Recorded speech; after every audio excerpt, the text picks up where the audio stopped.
अस्सलामुअलैकुम, good morning my YouTube family. कैसे हैं आप सब लोग? आई होप आप सब लोग बिल्कुल ठीक ठाक होंगे। रात के ये शाहकार जो आपकी बहन ने बनाए थे और अब तो कलर इनका इतना अच्छा लग रहा है वीडियो में भी।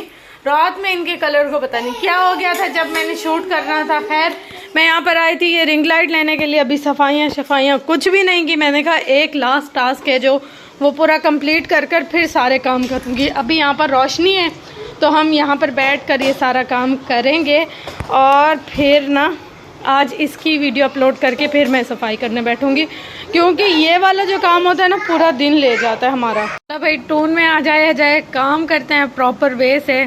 सबसे पहले अपने हाथों को चमका लें ताकि वीडियो में कुछ काबिले ज़िक्र लगे। मैं कल बैठकर सोच रही थी कि अगर मेरी ये वीडियो है 4-5 साल बाद देखूँ, मैं सोचूंगी ओए मेरे हाथ कितने बुरे और अजीब से लग रहे थे। तो अब जल्दी से मैंने इन पर नेल पेंट वगैरह लगा लिया है और अब हम अपना काम स्टार्ट करते हैं। फ्रेंड्स, इस वीडियो में हमने यूज़ किया फेल्ट पेपर, जिसकी चौड़ाई तकरीबन होती है 5 से 7 शीट्स के दरमियान में।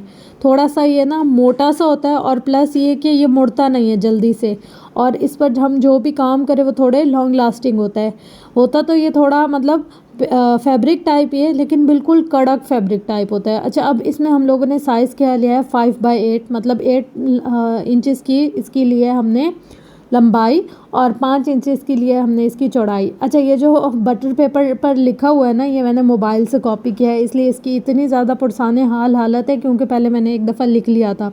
अब मेरे पास ना ट्रेस पेपर था नहीं जिसके ज़रिए से मैं इसको ट्रेस कर लेती।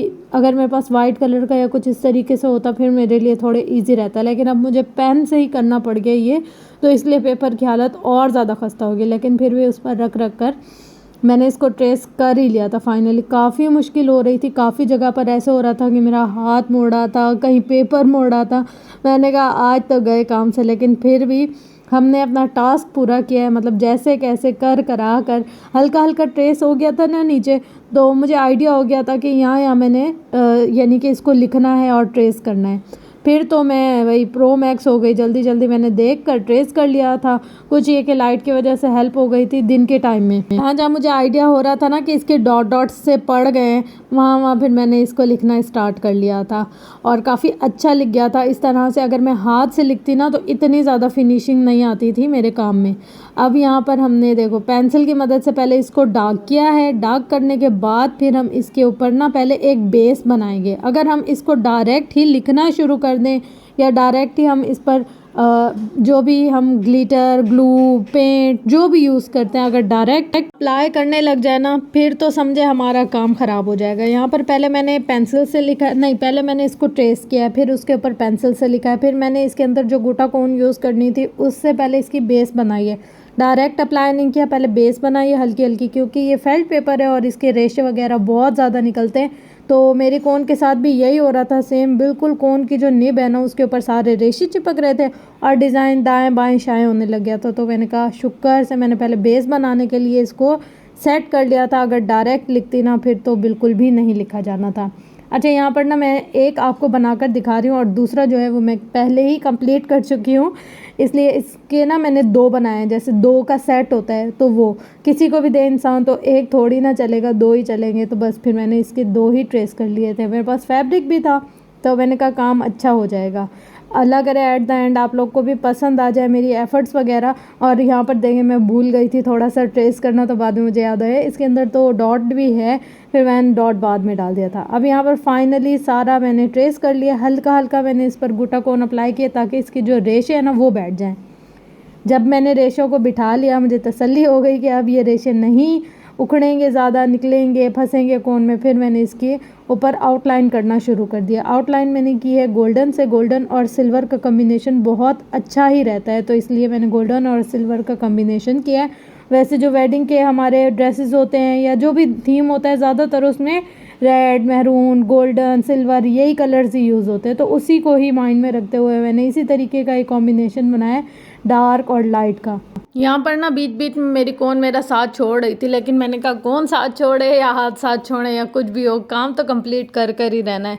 और जैसे जैसे मैं बनाती जा रही थी और इसकी फ़ाइनल लुक नज़र आती जा रही थी तो दिल खुश होता जा रहा था कि हाँ भाई वाकई हम जो एफ़र्ट्स कर रहे हैं ना वो अच्छी हैं, और जब ये बन कर तैयार होगा ना फिर बहुत ही खूबसूरत लगेगा।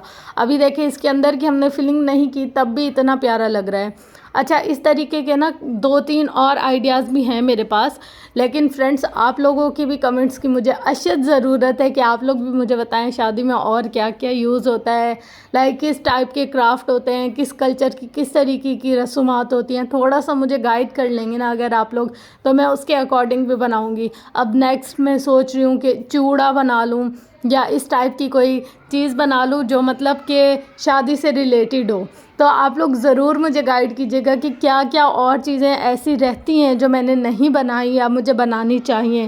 वैसे तो निकाह दुपट्टा और ये वाली चीज़ें भी रहती हैं, मगर मैं सोच रही हूँ कि इसके अलावा ऐसी कौन सी और चीज़ें हो सकती है जो मैं बना सकती हूँ। तो आप लोगों की गाइडेंस की बहुत ज़रूरत है। अच्छा, यहाँ पर ना मैंने 5 इंचज़ की ली थी ना विड्थ, तो उसमें मैंने हाफ़ कर लिया है 2.5 का। अब यहाँ पर ना मैंने उसके कोने कट कर लिए हैं। इसकी वजह से शेप बहुत ही खूबसूरत आएगी और एक मतलब प्यारी सी लुक आएगी। तो उसके लिए मैंने लेस वगैरह भी डिसाइड कर रख ली थी कि यहाँ पर कौन सी लेस लगानी है। इस पर जो सबसे ज़्यादा सूट कर रहा था ना मुझे गोल्डन और सिल्वर कलर ही लग रहा था, तो मैंने लेस भी उसी कॉम्बिनेशन से रखी है, गोल्डन और सिल्वर के। और बिलीव मी लगने के बाद बहुत ही अच्छी लग रही थी और फिट लग रही थी। सबसे मेन चीज़ होती है इसके कोने मेंटेन करना, तो कोनों में मुझे थोड़ी सी दिक्कत हो रही थी। नीचे से बार बार ना फेल्ट पेपर सरक रहा था, तो उसको सेट करने में मुझे बहुत दिक्कत हो रही थी। खैर फिर भी इतनी दिक्कत नहीं हो रही थी क्योंकि मैं स्टिचिंग कर लेती हूँ, तो मुझे पता है लेस के कोने किस तरीके से बनाने हैं। तो फिर मैंने फटाफट से बना लिए थे, मुश्किल नहीं हुई थी ज़्यादा सारी मेरे पास। अच्छा, इसके नीचे ना फिर भी मुझे खाली खाली लग रहा था, मतलब ये मैंने इतनी लेस लगा ली थी फिर भी मुझे ऐसे लग रहा था यार इसमें शशके नहीं लगे हुए। तो शशके लगाने के लिए मैंने इतना ढूंढा क्या क्या क्या हम कर सकते हैं इसमें शशके करने के लिए। तो मुझे एक और मज़ेदार सा आइडिया है जो कि अब इसके अंदर अप्लाई किया जाएगा, और वो है ये वाली इसको क्या ही कौन सी लेस बोलेंगे, मगर ये काफ़ी पुराने ज़माने की लेस है। और ये लगने के बाद इसमें एक नई सी जान आ गई थी, यानी कि जैसे मैं ट्रेडिशनल लुक चाह रही थी ना वैसे आ गई थी। फिर यहाँ पर मैंने डोरी कट कर ली थी बांधने के लिए, क्योंकि बांधने के लिए डोरी भी तो बहुत ज़रूरी होती है। अगर डोरी नहीं होगी तो फिर ये बांधेंगे कहाँ से। तो यहाँ पर मैंने जो डोरी का साइज़ लिया था ना वो तकरीबन 12 इंचेस था। अगर मतलब बड़ी भी होगी तो लहराती रहेगी, प्यारी लगेगी। फिर यहाँ पर मैंने चारों तरफ ना यही नहीं, इसके कोने कुछ ज़्यादा ही हो गए थे, ये 4 तो नहीं रहे। फिर मैंने सारी तरफ ना इस लेस को अटैच कर लिया था और साथ में डोरी को भी रख कर ना सिलाई करने लग गई थी। कोई भी काम करने के लिए ना सबसे मुश्किल होता है उसका पैटर्न देखना, डिज़ाइन सोचना और सब कुछ। जब हम पैटर्न सोच लेते हैं, डिज़ाइन सोच लेते हैं ना, फिर काम ऐसा हो जाता है जैसे हलवा। मुझे भी ना सिर्फ इसका पैटर्न सोचने में मुश्किल हुई थी। जब मैंने इसका पैटर्न डन कर लिया था कि यार इसको इस तरीके से बनाना है, फिर मुझे कोई दिक्कत नहीं हुई, मैंने फटाफट से इसको लिया, बनाया। हाँ ये है कि राइटिंग करते वक्त थोड़ा सा टाइम कंज्यूम हुआ था, लेकिन इतना नहीं कि जितना मैं कहूँ ओहो यार ये तो हो ही नहीं रहा था मुझसे। अच्छा, यहाँ पर ना एंड इसके खाली लग रहे थे, जैसे मुझे ऐसे लग रहा था कि ये डोरी लगा के ना मैंने इस पर रस्सियाँ लटका दी हैं। तो मैंने रस्सियों की लुक को कम करने के लिए इसके एंड पर ना ये वाली जो लेस मैंने अटैच की थी ना वही ही डिज़ाइनिंग कर लिया, और अब जाकर हमारा फाइनल प्रोडक्ट हो गया है तैयार।